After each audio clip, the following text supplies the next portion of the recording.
En los años 80, México se encontraba bajo la sombra de un gigante, el Cártel de Guadalajara, liderado por figuras legendarias como Miguel Ángel Félix Gallardo, Rafael Caro Quintero y Ernesto Fonseca Carrillo. Esta organización manejaba el narcotráfico como un negocio millonario, estructurado y despiadado, pero su caída lo cambió todo, desatando una guerra entre cárteles que aún seguimos pagando. Por eso es que el día de hoy exploraremos un universo alternativo donde el Cártel de Guadalajara jamás cayó. Pero antes de comenzar, quiero que en los comentarios me digas, ¿cómo crees que sería México si nunca hubiera caído el Cártel de Guadalajara?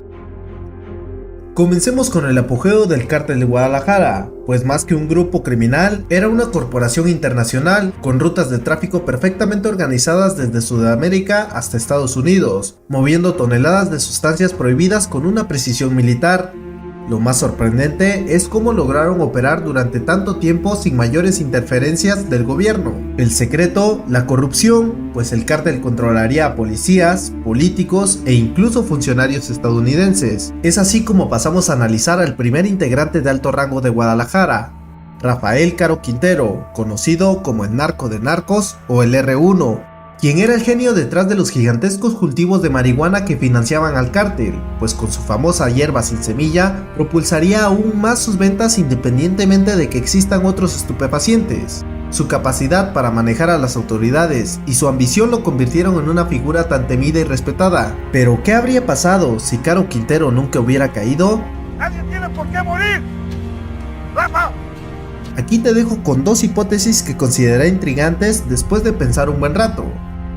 La primera es que sin su captura, Caro Quintero podría haber expandido sus operaciones diversificándose hacia el tráfico de cocaína y armas. Su influencia habría alcanzado niveles internacionales negociando directamente con líderes de otros países. La segunda es que podría haber utilizado su riqueza para construir su legado más allá del narcotráfico, convirtiéndose en una especie de filántropo oscuro, financiando proyectos sociales para ganar el apoyo del pueblo como lo han hecho otros capos de la actualidad.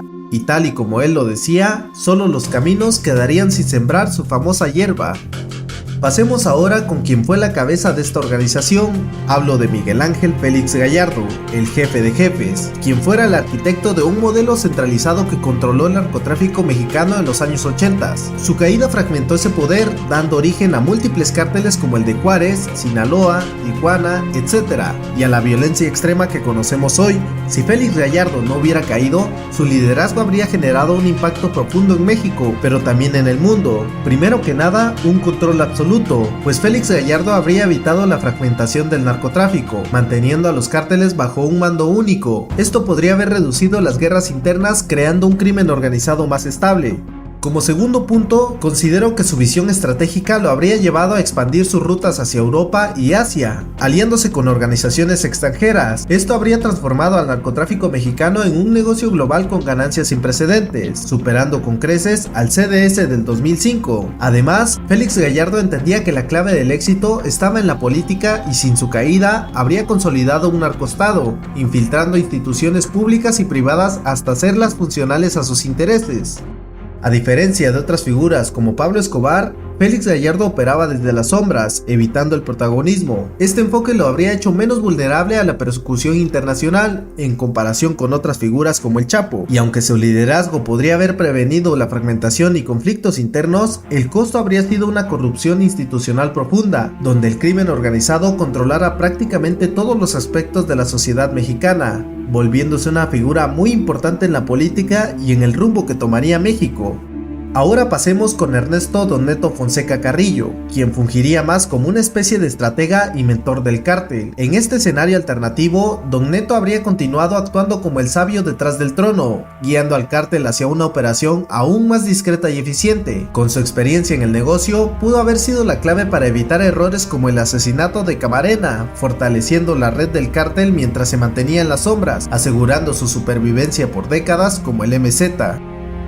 Ahora bien, pasemos con el destino alternativo de Kiki Camarena. Si Camarena no hubiera sido asesinado, su destino habría girado en torno a dos escenarios principales: convertirse en el artífice de la fragmentación del cártel de Guadalajara o enfrentar una lucha prolongada y peligrosa contra una organización decidida a eliminarlo, logrando un derrumbe estratégico del cártel, pues pudiendo haber reunido pruebas cruciales para la DEA que vincularan la corrupción de la mafia con la política mexicana, desmantelaría el cártel de manera más ordenada y menos violenta, y sería considerado como una piedra en el zapato para el cártel. Y es que aunque no se lo hubieran echado, los jaliscienses habrían intentado neutralizarlo a través de intimidación, sobornos o aislamiento, complicando su trabajo encubierto. Por ende, su legado sería distinto, pues si sobrevivía, Kiki podría haberse convertido en una figura clave en la DEA, liderando operaciones más amplias contra el narcotráfico desde una posición de mayor influencia.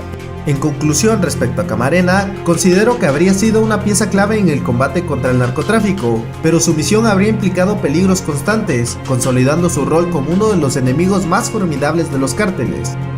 Por último, hablemos de nuestro México, que podría haber tenido menos violencia visible, pero a un costo terrible. Un país gobernado desde las sombras por un cártel todopoderoso. Sin competencia entre organizaciones criminales, el cártel habría consolidado su poder en todos los aspectos de la vida pública, desde la política hasta la economía. El precio de esta paz, si la podemos llamar así, habría sido la libertad. Pero ¿qué es peor? ¿Un país dividido por la violencia o uno sometido a un poder absoluto? El destino del cártel de Guadalajara marcó un antes y un después en la historia de México. Reflexionar sobre qué habría pasado si nunca hubieran caído no solo nos hace imaginar un mundo alternativo, sino que nos obliga a preguntarnos ¿qué podemos hacer para construir un México diferente? ¿Uno donde estos escenarios solo existen en la ficción y no en la realidad? Y es así como terminamos este recorrido por el universo alternativo de lo que pudo haber sido el cártel de Guadalajara, pero esta es solo una parte de la historia. ¿Te gustaría que profundizáramos más en cada uno de estos personajes? Desde la ambición de Rafael Caro Quintero, el liderazgo calculador de Félix Gallardo, hasta el sacrificio de Kiki Camarena. Déjame tu opinión en los comentarios. No olvides suscribirte y activar la campanita de notificaciones para no perderte los próximos videos. Te ha hablado tu compita Charlie y nos vemos la próxima semana.